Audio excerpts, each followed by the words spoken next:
At MTAC Another World, we got to talk to Ed Chavez from DENPA, an indie manga publisher, in this awesome interview for the OSMcast.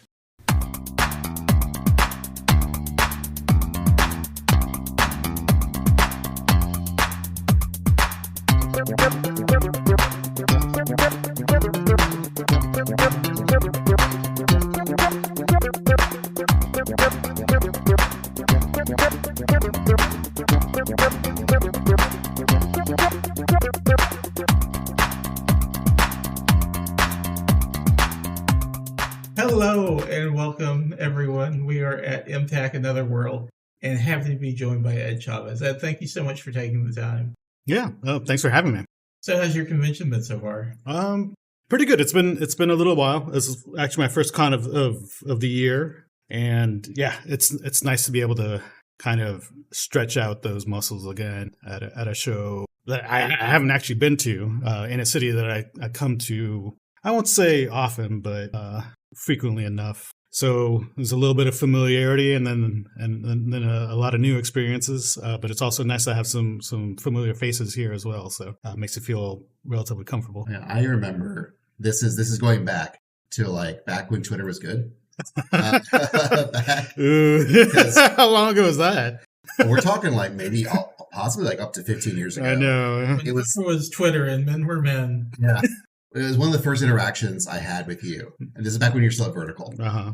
And I think I was just saying hi or something. And your responses back in a DM is just let you all know, I know how much reach podcasts actually have. So don't trust to get any review copies of anything. And I'm like, this is the first time Ed's actually talked to me. This is interesting. But he's wrong. He's not wrong. He's absolutely right. Our reach is 10 people maybe. And that was back then, too, yeah, where podcasts were a budgeting thing, Yeah. Basically every third person had a podcast. I had a podcast. You did? I had a couple podcasts. You even said that. Look at my username. This came from a podcast. The reach, and I'm like, that's cool. And I was just saying hi. I get that.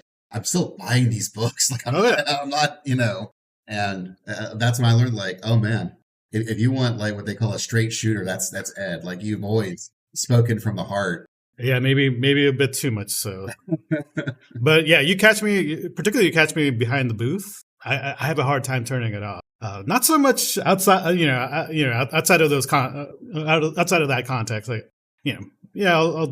shoot it pretty straight, but there's a reason why most people call me Mango. Right. It's So I guess we should point out if you've never heard of Ed before, well, congratulations, you're now being blessed. But you've been doing the whole manga or mango, depending on how you want to say it. You've been in it for a minute. A little bit. It's just covering it. It's been 26 years now. Before the first manga boom, mm-hmm. Before Tokyo Pop was making official mango, the real mango back in the early aughts. It started off many ages ago, many fandoms ago, I guess, writing on Anime on DVD. I don't know if anybody remembers that. Yeah. That's gone through a couple of renames since. But just a crazy nerd. At the time, I was going through grad school out on the West Coast. Just obsessed with manga, really, and Sega products. And for a while, that's basically all I could do in regards to my pop culture. Then I'm going to Japan for a couple of years, still doing my grad work, and it just got worse. Wasn't really consuming anything else while I was out there, to be honest. I came back, launched the blog and podcast, really early days of podcasting. That was back in 2003. So podcasting possibly formally for me. Yeah, period. Yeah. And, when RSS was a thing. Yeah. And very quickly after that, just finding a lot of other nerds who had similar interests, some of them still in the industry, some of them not. And that ended up getting a little bit of attention of the actual industry proper, whether that was Viz and Seven Seas and then eventually DC for CMX for a bit. I was writing for publications like Publishers Weekly and Wired and The Guardian, San Francisco. Even did a little bit of writing for Japanese publications before moving on to Tokyo to work for Kodansha in Japan. The first weebs to do that. Interesting. Remember talking to you, and I mentioned I really like the anime giant killing. And I edited that. Yeah, yeah, that was. I worked for Morning, and yeah, I was one of, at the time, 3 editors working on that. There was an editor just working on the writing, another one, and myself. We were doing the research for soccer with Locker Room. So it was kind of, it taught me just how different editorial departments are over there. Like some of them, you're basically essentially journalists or researchers, and then some of them are there literally just writing. Well, not literally, but helping to write the scripts for the comics and content. And yeah, like after those guys in the same department ended up making a spoof comic called Gurazeni about me, I ended up leaving to go work for Vertical. Because they were trying to expand their manga department. They were mostly just doing classic work. Like the only thing that was modern from them was Guin Saga. Guin Saga being modern was kind of funny to say in 2008. But yeah, like they were mostly just doing Keiko Takemiya and Tezuka. But yeah, I was pretty fortunate to. It wasn't easy to go to New York and build something that I don't know. What do you think? I think it made an impact on the industry, just because the rest of the market wasn't really doing anything. Like they were just mostly just working on shonen and seinen outside of Dark Horse, really. So no, I definitely think there's. I mean, not shonen and seinen, shonen and shoujo. Yeah.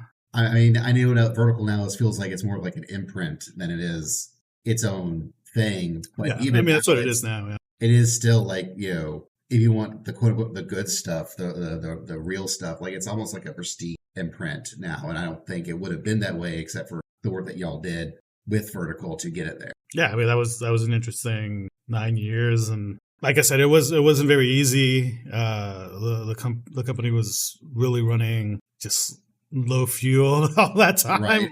Not a lot of staff, not a lot of money. That didn't turn around until the last couple of years that I was there. Still wasn't really a lot of staff, but we did finally hire an accountant and another marketing person before I left, so that helped a little bit. But yeah, I mean, it's looking back at it, it's like I kind of brought back Gundam, which is kind of interesting. Yeah. I launched Shuzo Oshimi, and he's like one of the few authors that people know by their name now, which is super interesting.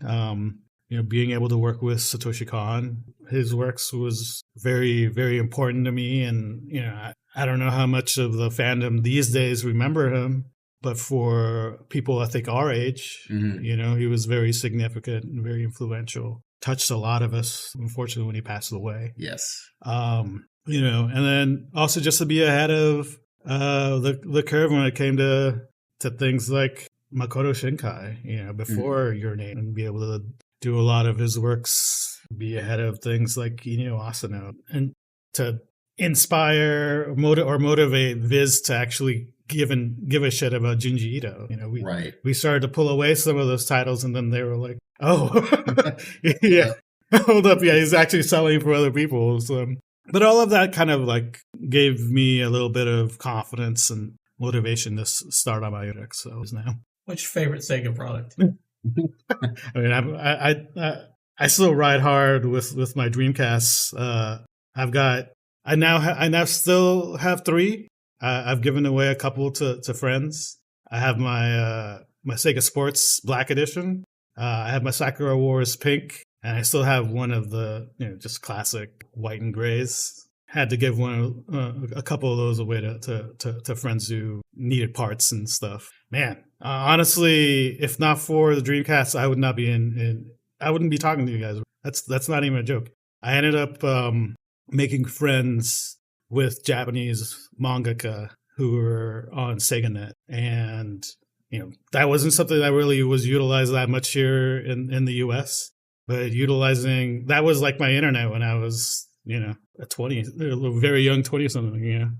It was interesting to to talk to people like Lisa Ito, who I would later come to find out, like, I think it was maybe 12, 13 years later, that she's best friends with Konami Kanata. They grew up in the same neighborhood.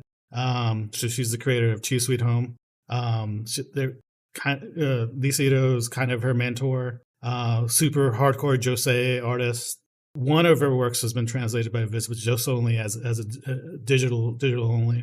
So she hasn't been seen over here in any type of capacity. But I used to. It wasn't a scanlation, but she was trying to get some stuff back back in the SegaNet type of days, translated into English. And I was helping her, like, oh, these are your scripts. We just post up things on her SegaNet way back in the day. Wow.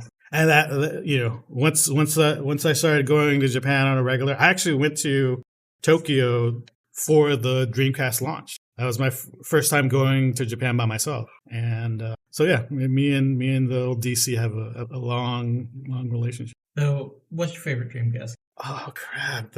I mean, it's still possibly Street Fighter Alpha 3 Plus Zero. Good answer.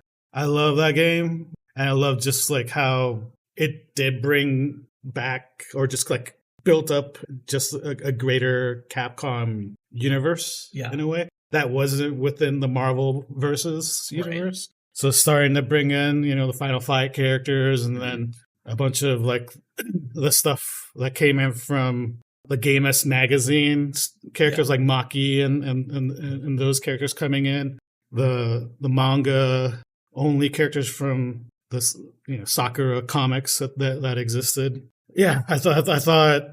I mean, forget about the gameplay. I was insane with that, but just being able to have such a broad cast of characters, so many different styles, and then obviously the way Alpha had the 3 different versions that you can play. Yeah.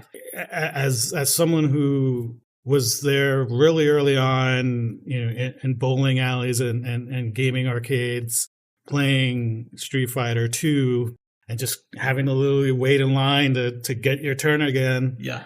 To now have all of it basically in a game that kind of unified a lot of those fighting styles too. Like it was a godsend for me, because all of a sudden I was learning a different language with all these different characters. Yes. You know what I mean? We gotta run some sets.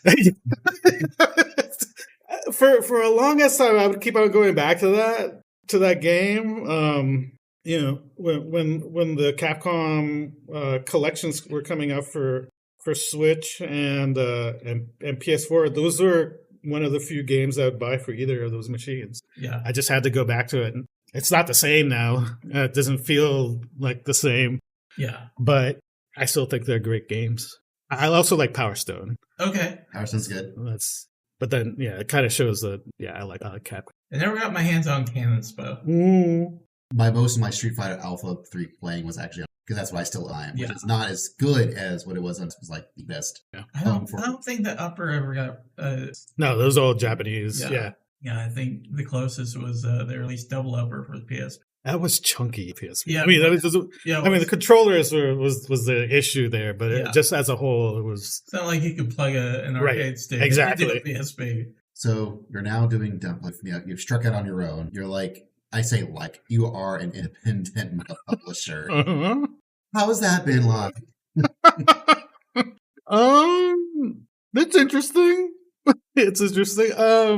It's what I expected, but at the same time, like, the challenges that end up arising, they make sense, but it's like one of those. It's like one of those things.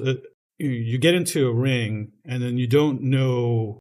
And I'm saying this metaphor with them, like, say, just martial arts, and you don't know what's going to hit you until you actually get hit in the face. You don't know what your opponent is. You don't know what your challenges are.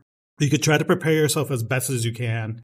When I did that, I'd already been in the industry for almost 15 years. I'd done not it all, but plenty. Like, I've been an editor, I've been a translator, marketer, salesperson, had years of licensing experience, tortured people at cons, and that was all helpful. I made a lot of great connections.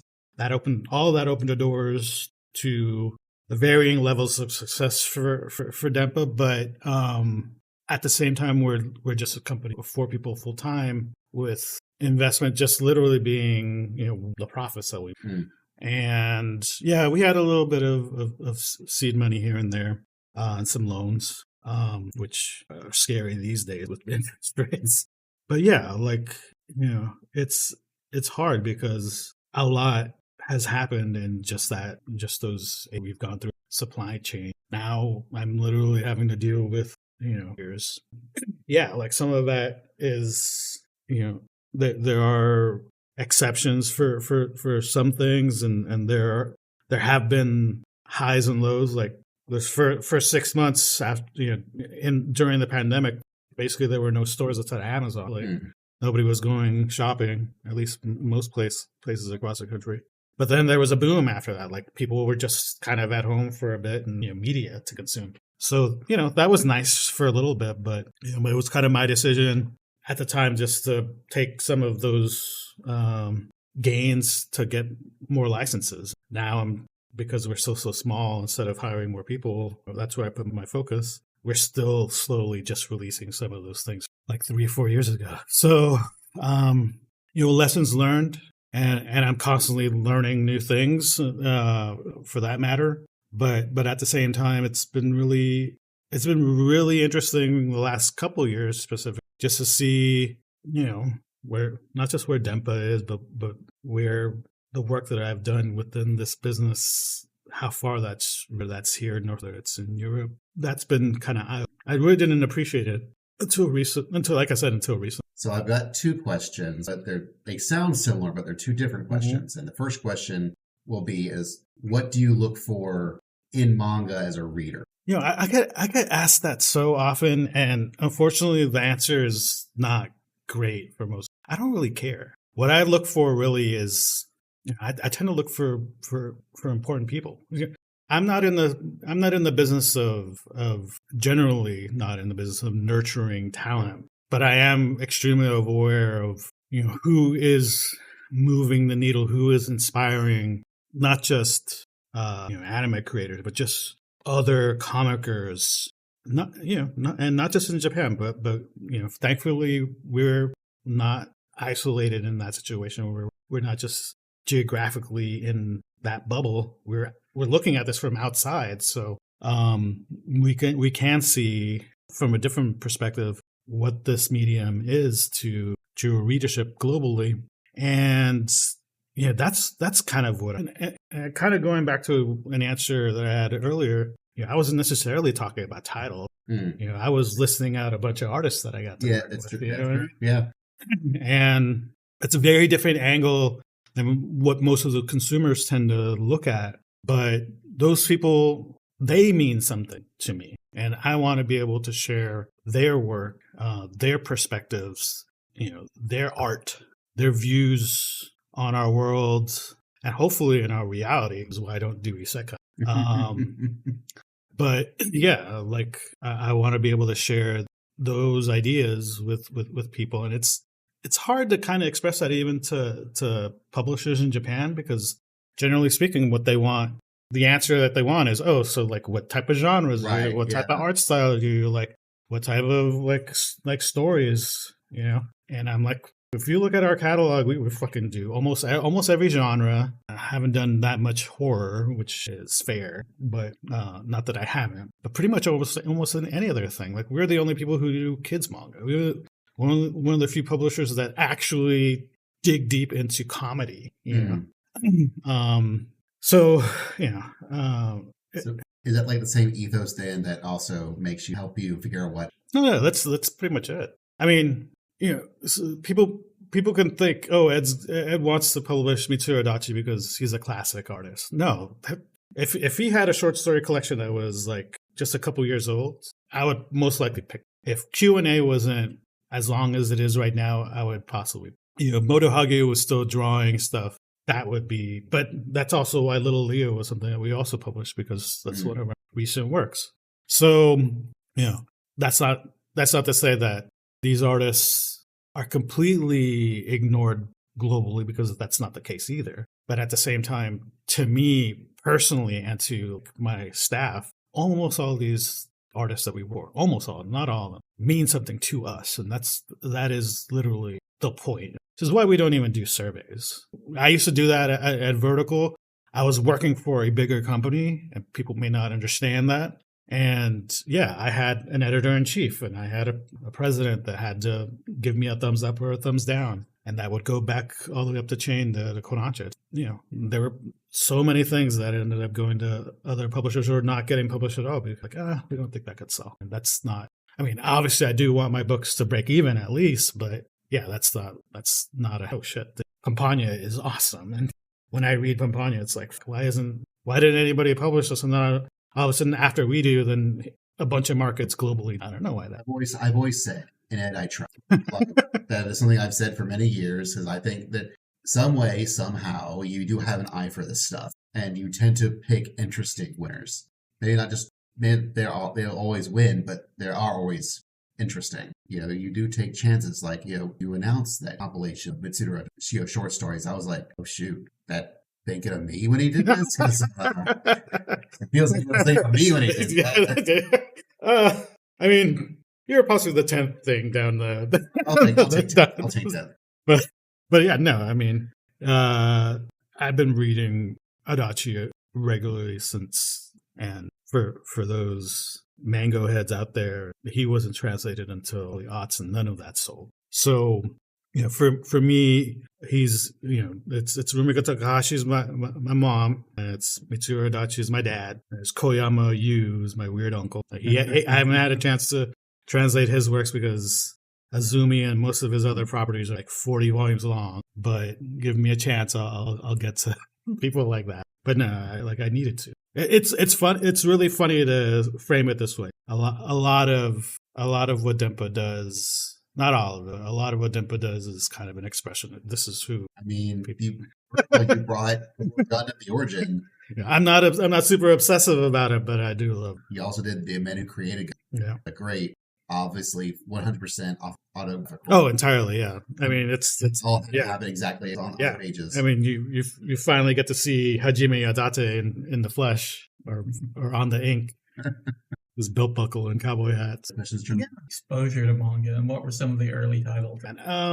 So I had a chance to live there as a child, as a wee child. My dad worked in construction for a while after he was a longshoreman, and we were out there in Osaka when they were kind of remodeling the World Expo that happened there, the previous World Expo. There's a new one that just launched like last week, and so the park where that was set, they were tearing down all the buildings and turning it into an actual park. And my dad was there for a couple years. And I won't say anime was everywhere, but it was on TV. Manga was available. This was around like Japan's manga. So my older sister was, she's 4 years older. She's elementary school age.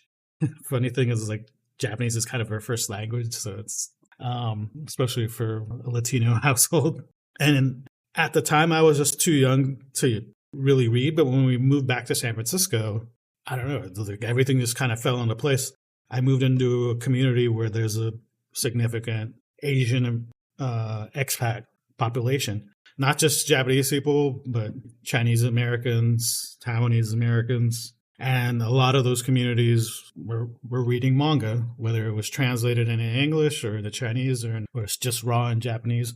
So my sister she would go to Kinokuniya, this other bookstore in Japantown, SF Japan, called Junkodo. And I got to read, like I said, a lot of Rumiko Takahashi.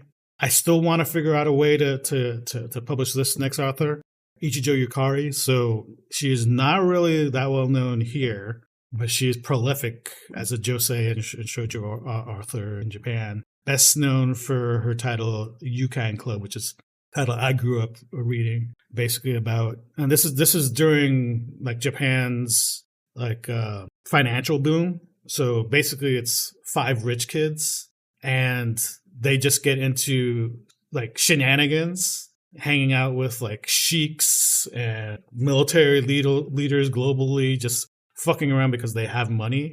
Kind of it's a little funny to frame it like and looking at how oligarchs are fucking things around right now, but that seemed cute way back in the early 80s.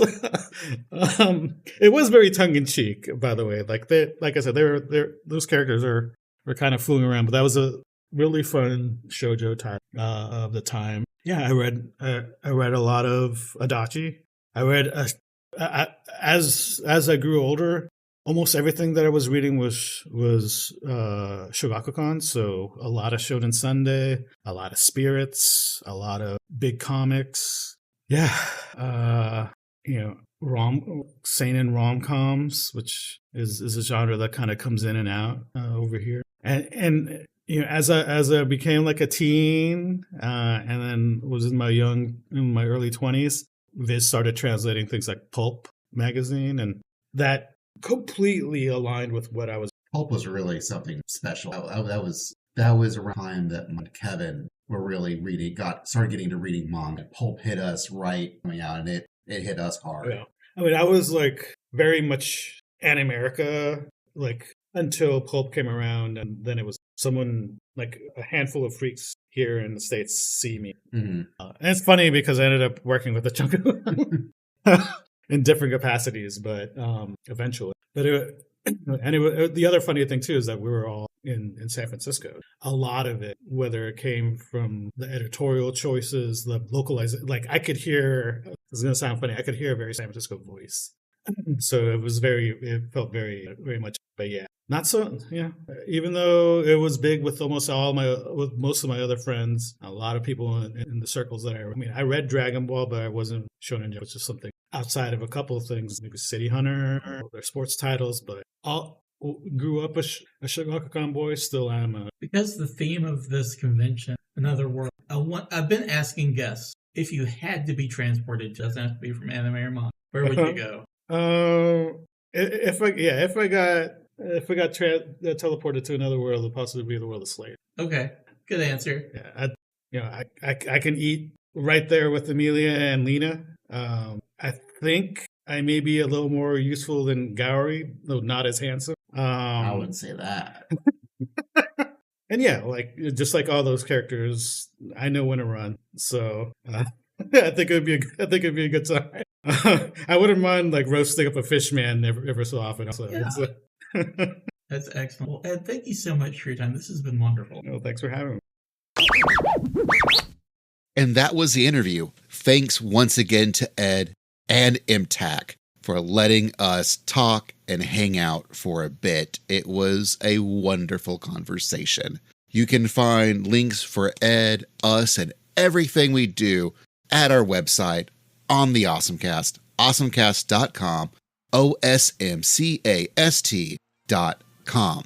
Once again, thank you for listening. Thank you, Ed and John, for joining me, Basil, the guy who edited this. Theme song was done by DJ DeButo. You can find his stuff at djdebuto.com. Again, all these links you can find on our website. Anyways, have a great one. Take care.